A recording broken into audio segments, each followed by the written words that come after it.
Here are 10 online reviews of the audiobook titled, The Stand. Written by Stephen King. Narrated by Grover Gardner. 1. I don't usually bother with reviews. I have read or listened to a lot of Stephen King, and The Stand probably exemplifies the worst qualities of his writing. It's overblown, unfocused, meandering, and largely irrelevant to any meaningful character development or arc. Even those characters you think may change in their journey largely conclude in a similar or frustratingly pointless place. It's not saying that King isn't a good writer, The Stand just isn't a good story. Most of this book is grand exposition, on rape, murder, torture, violence, sexual depravity, and the primary plot can be identified by King choosing to illustrate his concepts of good and evil with such qualifiers as, the dark man, and, her light. He can describe a scene of homosexual rape, with a gun being shoved up another man's anus in horrific detail, but couldn't be bothered to construct a narrative over 50 hours, that wasn't superficially wrapped up in the most deus ex machina way possible, over just a handful of paragraphs. There is no true conflict, there is no true purpose of this book. It's an overblown and exhaustive production of some barely coherent narrative that connects largely forgettable characters across a pointless plot, set against a backdrop that should have been ripe for exploration, and concludes with such a stutter and whimper that the best thing about this book was that it was finally and blessedly over. The only reason I finished it is because it appeared on a top 100 novels of all time poster, that my wife got me, and I am endeavoring to fully read or listen to all of them, even if they are rubbish, and rubbish is a kind descriptor here. 2. The book says a lot about Stephen King. The plot should have been very interesting and relevant in the current time. A pandemic. Escape from a lab. Covered up by the government. Spreads like fire. Does that ring a bell? Yup. But here is where the similarity ends. Significant circumstantial, anything real was long destroyed. Evidence today points to the coronavirus having escaped from Wuhan lab, where the virus was known to have been experimented on, and not the wet market literally next door. The CCP government locked down the city. Hushed or disappeared those who could have said something and ensured the spread of the virus. But here in the book, Stephen King pinned his fictional pandemic on the US government. It's the evil that created the virus, let it escape, and is now literally gunning down people to keep a lid on things. Is it the deep state, Stephen? The government that couldn't even enforce a vaccine mandate?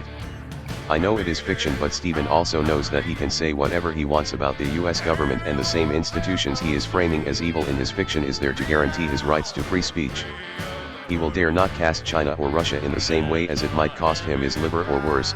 So in that sense, Stephen is your back alley bully, picking on those who won't fight back, a coward essentially. 3. How did I miss that Stephen King is a misogynist after all these years? I will start with the fact that I have never, not once, before reading this book, almost stopped reading because the female characters were so vapid and useless, but it was all I could do to keep myself from stopping The Stand. Perhaps there would be redemption at the end. No. It makes me think of As Good as It Gets, when Jack Nicholson's character says when writing women characters, I think of a man and take away reason and accountability. Clearly this could have been directed at Stephen King. The story is okay, there are some interesting characters, gentle exploration of what society means, and good or evil, but the lack of a single redeeming female character makes it all seem stupid and not believable. Just dumb. There are so many better books to listen to. Don't waste your time. Stephen King, I'm left disappointed. Yuck. 4. Author must be racist. Since we are living in the days of a pandemic, this book feels very relatable. But the hard part of listening to this book is its repeated use of the N-word. It's used to describe black people, and at times it's evident that the author feels this way about black people. Its use has no value to the story. It's like Stephen King was using it just because he could. So I couldn't give this a good rating. Being so turned off by Stephen King's racist speech in this book, there's no way I could do it. 5. Do not buy this book. This was possibly the worst story I've ever read. To elaborate, I can understand that this was an unedited version of the story, but it was truly all over the place. Many times I would find the story spoiling future events, or just sidetracking and seemingly starting a different story entirely. It was all over the place. You could probably skip maybe 70 to 80% of the book and not drop a note on the story. I also found it quite hard to believe that he managed to make just about every character in this story unlikable.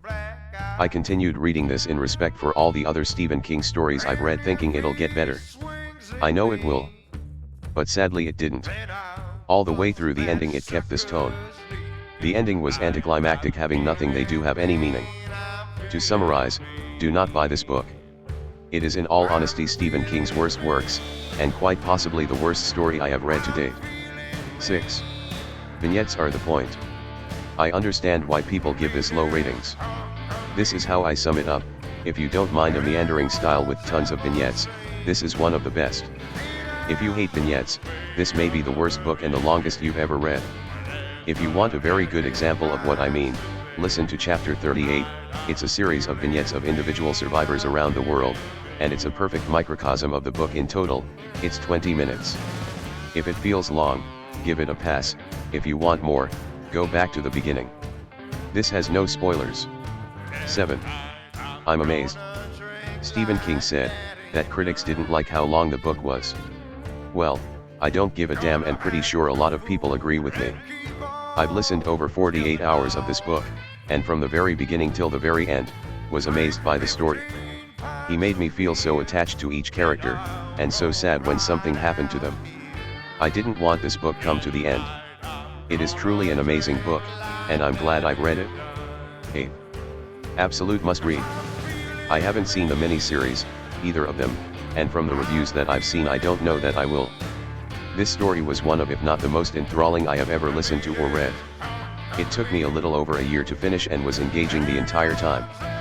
Perfect for long car rides, workouts, background while at work, this book will always be a recommendation of mine. I can't imagine this book without Grover Gardner's excellent narration. This is the perfect version of Stephen King's The Stand.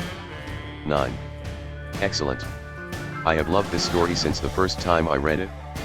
This is the third time I've listened to it on Audible. I love it just as much. I get so invested in the characters. Stephen King puts enough detail to be able to imagine them as though they are real people. LOL. So I listened again, this time in 2021 during the pandemic, and even though we have lost so many to COVID-19, I'm still thankful that it isn't anything like in this story. 10. The Stand. I've admittedly been sleeping on Stephen King my entire life. It's not for a lack of wanting. I guess I was always rather intimidated by the size of the books when I would see them in person. But I decided to finally take the plunge and see what this man had to offer, and honestly, I don't know why I waited so long. This book was an amazing read. Masterfully written characters, dialogue, and story. Each of the characters felt unique, alive, and complex. The only downside is that it definitely felt rather long, like Lord of the Rings Extended Cut Edition long, but the obvious upside to that is that there were no holes in the story or loose ends to tie up. As far as the actual audiobook is concerned, the narrator was phenomenal and did an excellent job of differentiating characters and displaying a wide range of emotions while reading. Fantastic work. This is a highly recommended book. Thank you for watching. Please, do not forget to subscribe, like and share this video. Tune in for more online audiobooks reviews.